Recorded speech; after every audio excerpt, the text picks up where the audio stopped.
Allô Marina, merci de prendre de ton temps aujourd'hui pour une entrevue témoignage. J'ai envie que tu nous parles de toi, de ton entreprise. Parle-nous de comment tu t'es lancé comme entrepreneur, puis de ton entreprise également. Oui, en fait, c'est ça. Fait que moi, dans le fond, je suis comptable professionnel agréé. Fait que dans le fond, j'ai le titre CPA. Je suis entrepreneur depuis 3 ans officiellement, mais vraiment à très temps partiel, dans le sens où ce que j'ai toujours fait que la saison des impôts particuliers. Là, fait que mars-avril, dans le fond, j'avais une clientèle qui grandissait graduellement à ce niveau-là. En février dernier, dans le fond, j'ai décidé de prendre les devants pour offrir d'autres services de consultation au niveau de mon entreprise de comptabilité. Fait qu'en fait, là, c'est ça, j'ai démarré des services d'accompagnement autant avec QuickBooks que vraiment une entreprise en démarrage, par exemple, qui a besoin de support au niveau comptable, ben, je vais l'accompagner dans l'enregistrement de son entreprise, ses inscriptions au fichier de taxes, la formation, éventuellement au niveau de sa comptabilité. Fait que c'est comme ça que tranquillement, pas vite, j'ai démarré là, mes services en comptabilité. Yes, puis on a commencé à travailler ensemble dans le MQ1. Tu n'étais pas encore lancé à temps plein dans ton entreprise. Donc, parle-nous un peu de ton parcours dans le MQ1, puis de comment ça a évolué pour toi. Oui, c'est ça. Ben, en fait, moi, quand j'ai contacté Amélie, c'était en février, justement, là, quand je laissais planer l'idée de éventuellement là, offrir plus que des services en impôts particuliers. Fait que j'ai contacté Amélie pour lui parler de mon projet. Puis, dans le fond, ce qu'il faut savoir, c'est que moi, j'avais un emploi. En fait, j'ai eu un bébé en juillet dernier. Fait que dans le fond, là, Renaud, il y a 10 mois. En février, j'avais lancé l'idée de me partir à mon compte, mais vraiment à très temps partiel, fait que retourner dans le fond au travail là, à la fin de mon congé de maternité en juillet. Mhm. Puis là, présentement, ben là, c'est sûr que ben, les choses évoluent plus vite que ce que j'avais prévu. Tu sais, moi, je me rappelle la fois qu'on avait parlé, moi et Amélie, dans le fond, ce que je disais, c'est que tu sais, je voyais ça plus comme pour 2024 ou éventuellement, tu sais, Mhm.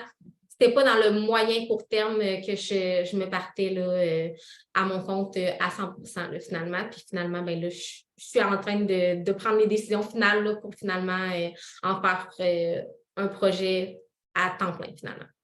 C'est incroyable comment que ça a été vite quand même, là, qui a été un projet embryonnaire et en février qui finalement est devenu comme ton emploi à temps plein dans les prochaines semaines. Comment tu te sens par rapport à ça?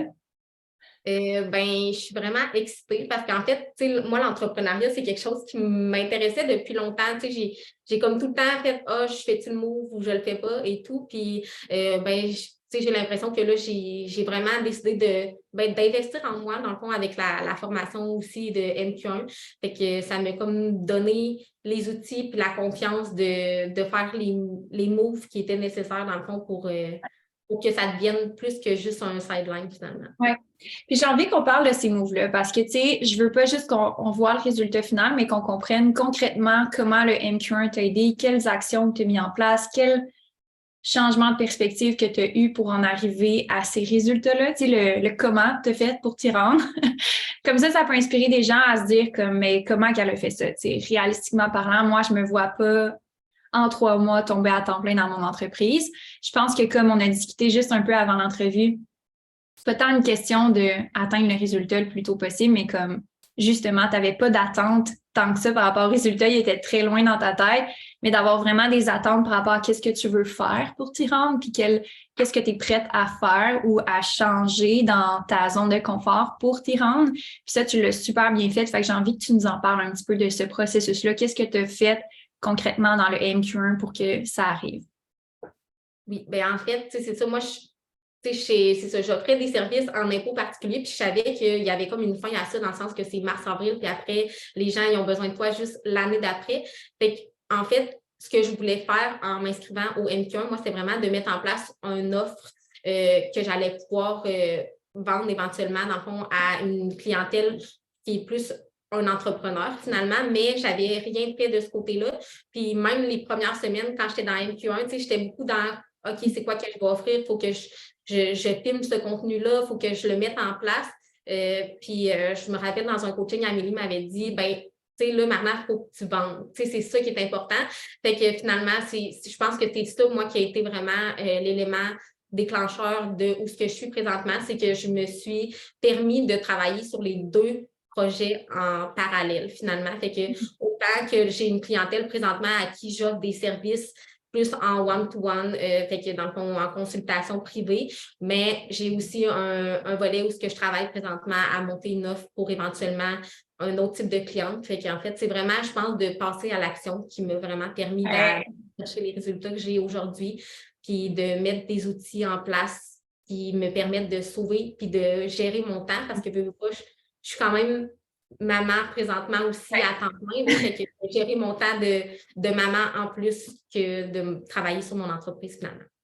J'aime vraiment ce que tu dis parce qu'il y a des actions hyper simples à prendre qui peuvent être faciles à dire, mais réellement à mettre en application, surtout quand on vit justement une réalité de maman, de fin d'année d'impôt, de comme toutes ces choses-là qui arrivent dans le chemin qui donnent plein d'excuses de ne pas le faire, comme de ne pas vendre finalement ou de ne pas prendre action finalement ou de ne pas mettre la structure en place finalement, mais tu as vraiment été capable de dire non, je suis capable de gérer ça et mettre les actions en place, puis ça sera peut-être pas parfait, puis justement, ça va peut-être pas être exactement dans le timing que j'aurais voulu, mais je vais créer mon timing. C'est aussi de ça qu'on parlait avant l'entrevue, que tu as vraiment créé ton timing, puis que tu as fait comme non, là, c'est là que ça se passe. Puis justement, c'est peut-être des fois d'en prendre conscience. Tu en as vraiment pris conscience que tu pouvais vendre, comme c'était vraiment juste entièrement ta responsabilité de vendre ou de ne pas vendre à ce moment-là, puis tu as décidé de le faire. Fait que je pense que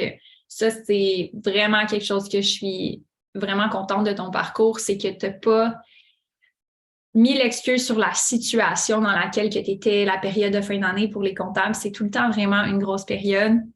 La période où est-ce que, bon, tu as encore le bébé à la maison, comme tu as encore beaucoup de responsabilités par rapport à ça, ça aussi, c'est souvent une excuse, mais comme tu as vraiment été capable de mettre ça de côté, faire le maximum que tu pouvais, puis justement avoir plus de résultats que tu t'attendais finalement, juste parce que tu as fait les actions. Exactement, vraiment. Puis, tu sais, c'est ça, c'est vraiment de sortir du cadre. Tu sais, des fois, on part avec l'idée que je veux être entrepreneur pour avoir plus de liberté, puis c'est ce que je te disais tantôt. Puis oui, éventuellement, c'est ça l'objectif, dans le sens que si je vais aller chercher mon garçon à 3 heures à la garderie, c'est vraiment vers ça que je peux m'en aller. Mais la réalité, c'est que souvent, ben, le soir, j'ouvre mes travails de comptable, puis j'ai pas le choix de travailler un peu sur certains mandats pour me permettre éventuellement d'aller chercher cette liberté-là. Fait que c'est vraiment de faire les efforts là pour éventuellement une liberté là, d'horaire et tout, finalement. J'aime vraiment ça. Je parle souvent que la liberté vient avec une responsabilité, puis je pense que tu l'as vraiment prise. Puis c'est aussi, comme tu l'as dit, ça va pas tout le temps être comme ça, mais je sais qu'en ce moment, ma business a besoin de ça. Puis je suis entrepreneur, fait que je suis capable d'être flexible quand même, même si je travaille le soir, je suis capable de m'ajuster, puis je suis capable de faire en sorte que ça marche pour moi. Versus, je dois absolument le faire de 9 à 5 parce que j'ai un boss qui me dit de le faire de 9 à 5, mais genre, ça ne fit pas avec la garderie, ça ne fit pas avec mon mode de vie, ça ne fit pas avec ma vie familiale. Fait que ça, j'aime vraiment que tu aies trouvé une façon de le faire fonctionner pour toi. Pas pour quelqu'un d'autre, mais pour toi, où est-ce que tu es rendu dans ta business, où est-ce que tu en es dans ton processus entrepreneurial, dans ta vie familiale. C'est tellement important parce que des fois, on voit comme juste moi qui ai comme 7 ans d'expérience en business, puis on fait comment je devrais être rendu là? Non, tu ne devrais pas être rendu là. Tu n'es pas rendu là comme qu'est-ce qui te fait dire que tu devrais être rendu là? Je pense que tu es un bon modèle de non, je sais où est-ce que je suis, je sais sur quoi j'ai à travailler. Comme je crée de l'espace, je crée du temps pour qu'est-ce que je peux faire, puis je crée mon momentum à partir de où est-ce que je suis. Ça, c'est vraiment un succès pour moi de ton côté. Exactement. Yes. Si tu avais à donner un conseil pour terminer à celles qui pensaient rejoindre le MQ1, qui auraient besoin justement d'avoir un conseil, peut-être une opinion ou juste à qui tu conseilles le MQ1? Ben, en fait, moi, la première chose, puis je pense que je dirais avec ça, parce que moi, c'est vraiment ça qui a fait que j'ai embarqué, c'est de ne pas attendre le bon moment. Dans le sens que si ta petite voix te dit que pense que pour toi, ça pourrait t'apporter quelque chose, puis que tu as le goût d'investir en toi, ben fonce, parce que clairement, oui, ça se peut qu'il y ait des semaines que tu n'ailles pas chercher les résultats, ben pas les résultats, mais tu n'aies pas le temps à investir ou que ça ne fonctionne pas de la façon que tu voulais nécessairement, mais au final, j'ai l'impression que